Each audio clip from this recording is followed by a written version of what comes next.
Like, the first time putting on a condom was very weird. Like, for fucking bitches and shit.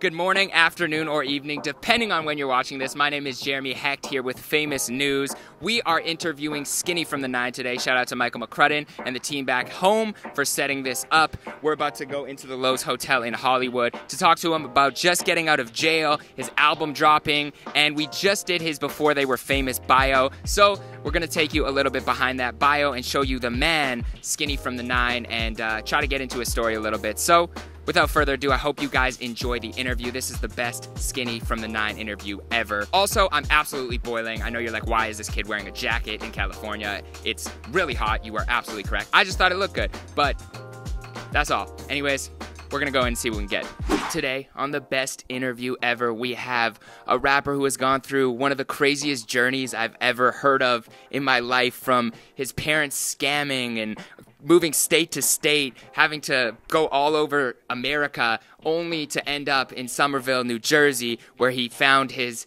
love for rap and started a career that has now blossomed into being one of the hottest young rappers in the game. We have Skinny from the 9. How's it going? How are you feeling today, sir? I was just asking you, is this still surreal to you? Absolutely. This is like crazy because I've dreamed about this my whole life, and like now to finally watch like your dreams like come true and manifest, it's like it's a great feeling. Well, speaking of dreams coming true, we have steak and eggs being delivered to you in the hotel. Is it crazy? At one point you were moving around from like motel and studio apartments and like in a minivan with like all of your siblings, and now you're at the Lowe's Hotel in Hollywood getting room service. Like, what's that like for you? It's like I said, it's just like a dream come true, because like I used to like be like just like so like upset and like sad about life, like why am I going through this? But you know, like God puts like the like his toughest battles on the people who are gonna just be like, who can handle it, you know what I'm saying? And I knew one day I was gonna be successful. I knew one day I'll be sitting here. Did you, because you had a line where you said, you know, I knew one day I'd be famous, I knew one day I'd make it. At what point did that vision start to become a reality for you, where you're like, this is actually going to happen? I kind of just like knew I was destined for greatness my whole life, you know what I'm saying? Like I knew like if to have the upbringing I have, I know like I'm not meant to stay there forever.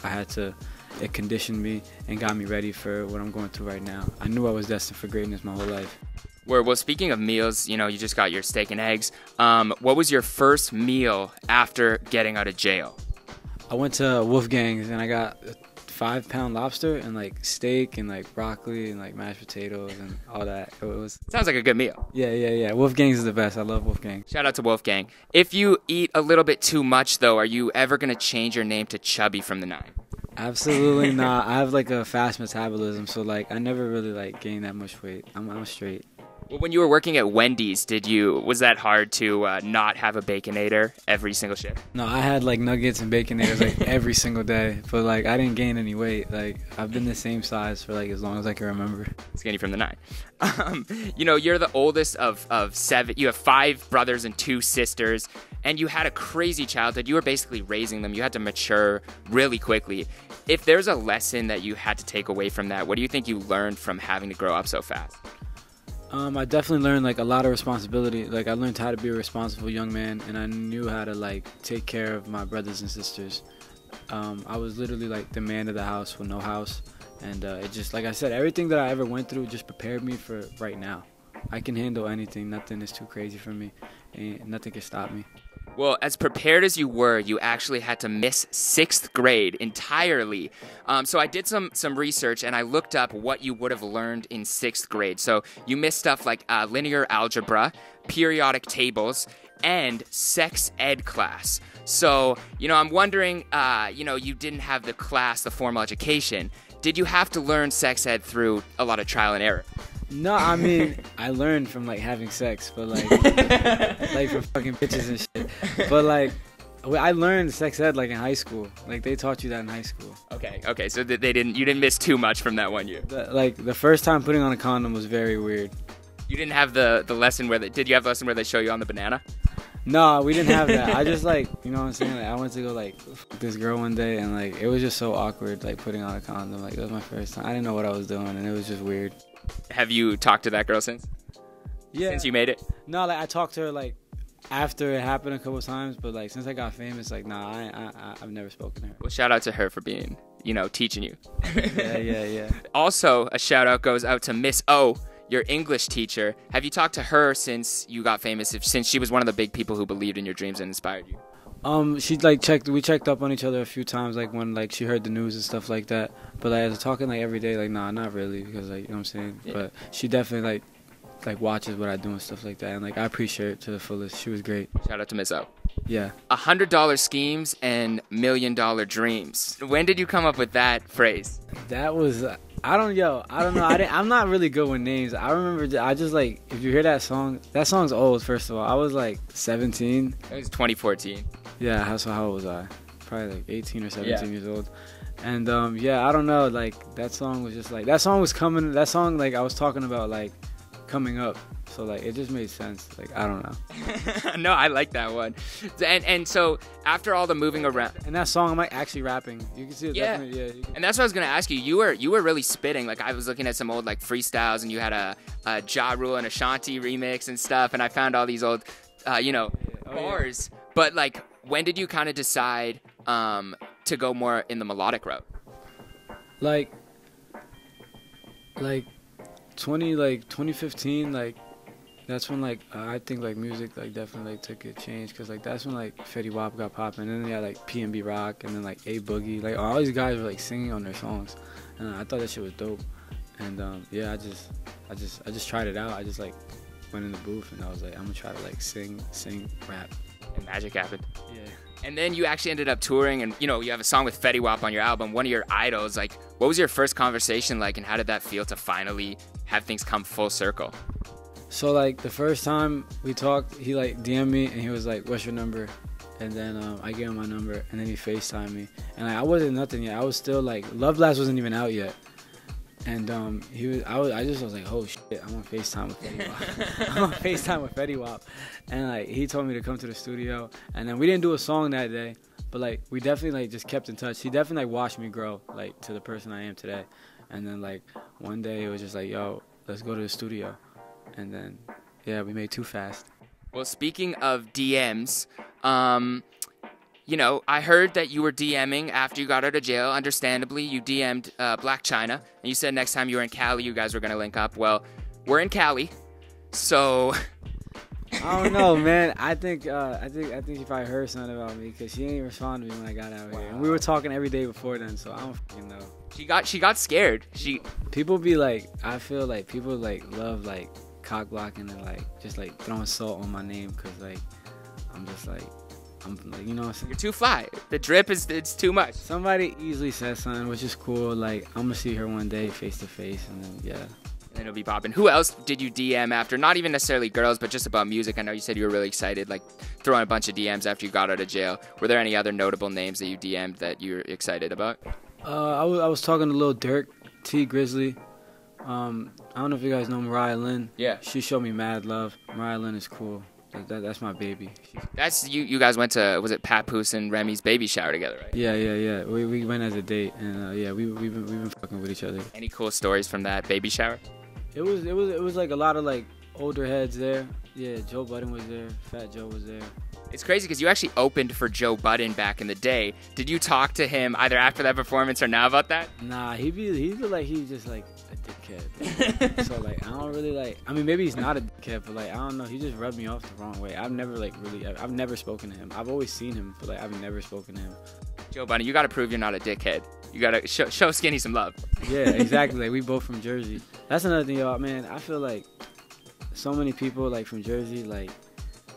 It's hard. Like Jersey doesn't support Jersey, I feel. No. Yeah. That's why it's cool, like Fetty Wap and you kind of working together. Yeah, exactly. Cause Fetty's just a humble dude, and like he's real. Another person who's kind of been instrumental in your career is Shotty, and you know, with all that's going on in that case and him being involved and stuff, have you talked to him recently or been in any communication to see just how he's feeling about everything? We've been keeping in touch to like his assistant Nicole. Shout out Nicole, and yeah, it's very sad because like me and Shotty were really close, and he's the type of person, he just wanted to see me succeed, and like he just had his best interest out. It wasn't really about like business. Like there was something else there with me and Shotty, and it's unfortunate everything is going on. I hope he gets home. I'm praying for him, and I just hope this whole like all these like rumors and like all this weird shit that everybody's saying about 6ix9ine and like Shotty, like I hope everything just comes to the light, and yeah, I hope everyone just like, I hope like even like just everyone in general can understand that like this whole like Treyway thing, there's music side to it. Treyway was like a label. You get what I'm saying? Yeah, that's what I was gonna ask. Cause 6ix9ine isn't allowed to say Treyway on songs anymore. Are you allowed to say the word? I mean, nah, I choose not to, cause like I'm my own entity. You know what I'm saying? I'm Skinny from the 9, but like Shotty was managing me. You know what I'm saying? And like I was helping Shotty push it, and like right now, cause everything's going on, it's like not really like to kind of just stay away from it. But like I hope it comes to the light that Treyway was like not a gang. It was actually music, like there was music. There's like actual like contracts. There's paperwork. Like it's a real thing. Like it's a real thing. Well, speaking of music, one of the first people to inspire you was Eminem, and Cleaning Out My Closet specifically was a song that inspired you. Did you ever rap over the Cleaning Out My Closet instrumental? I definitely wrote to it like when I was a kid. Like I wrote to it a few times, but like as like recording a song to it, nah. Like I would never like touch one of Eminem songs. It's too much pressure. Yeah, he's the GOAT. And in Somerville, I want to name you a couple places. Do these mean anything to you? Hansel and Griddle. That place is like right there on Main Street. Yeah, I've been there before. That's they got some good food. What about Phoenix Cafe? Yeah, I go there sometimes when I eat breakfast. You actually pulled up to your old high school in a Lambo, right? What did that moment feel like? You're just going back, especially because you said you were kind of not fitting in. You were too black for the white kids, too white for the black kids. You were kind of in the middle and a loner, but you came back and to be able to show that you made it out. What did that feel like? That was like one of the best feelings ever, cause like one, I never had a car like throughout all my high school like career, so like that shit sucked, cause like it was really kind of hard to like get girls without a car, you know what I'm saying? And like I didn't play sports, so like it was weird. Like you just had to have a car to play sports or belong to some type of club. You know what I'm saying? I didn't do any of that. I just like put my head down, and to finally like go back to my hometown like in a Lamborghini like was definitely like fulfilling. It definitely like gave me a lot of satisfaction. Cause like it just showed, it showed like kids and like everybody else that like if you chase your dreams you could like be somebody, you know what I'm saying? You could actually like achieve what you want in life. And then the other part is just like I'm like the man now, and like and everybody knows it. It's hard not to see. I mean, you got the drip. Speaking of sports though, you might not have played, but you did fight a kid over some baseball cards. Do you remember who the players were that you were fighting over? It was like a whole bunch of like baseball cards. And this is like a long time ago, cause like I used to like collect all baseball cards, all football cards, all basketball cards. We had like so many, and like I would kind of just like bring them around, and then like we would just trade and shit. And like people were just ignorant, and like someone tried to take my cards, and then like we got into like an argument, and then yeah, I'm here right now. You were here, and you said I was homeless as a kid, and now I'm living everywhere. Anything else you want to say to the people out there on how you're living, and any message you want to say to your fans after your album just dropped last night? Everybody, go stream it. It's everywhere on all platforms. It's an Evil World out everywhere right now. And I just want everyone to know that if you chase your dreams, you can achieve anything you want in life. And my main goal is to just inspire and impact like a whole generation of the youth. Like I want to inspire the whole next generation. I don't care about money. I don't care about any of that other stuff. I just really do this for the culture and to just set an example and to spread positivity. And just for everyone to know that you can, if you believe in yourself, you can achieve anything you want. Word. And finally, you went through so much. You know, you were moving state to state. You had all of these problems with your family growing up, and you did have a hard life. I know you don't like to say that, but does time heal all? Time definitely does heal all. Like when you go through something in the beginning, it sucks, but then when months, years pass by, and you look back at it, you're like, probably it wasn't really that bad. And without that, everything is a lesson in life. So without any of that happening, you probably wouldn't be where you're standing right now. And you should always just learn from your mistakes.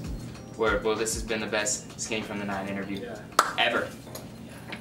Back again. We just interviewed Skinny from the 9. Great kid, great music. I'm excited to see where his career goes in the next few years. He signed to HitCo, LA Reid's label, so I'm sure the kid will have some funding behind him and we'll be able to do some pretty cool things, so we'll see what happens. I think we got some good answers. We talked to him about 6ix9ine, we talked to him about Shotty, we talked to him about being in jail, and his journey growing up, which is absolutely insane. If you haven't watched the Before They Were Famous, you need to check that out, because this dude, his mom was scamming credit cards, he had 7 siblings, and he was moving from van to house to studio apartment and all across the states before landing in Somerville, New Jersey. So this kid's story is crazy, good kid.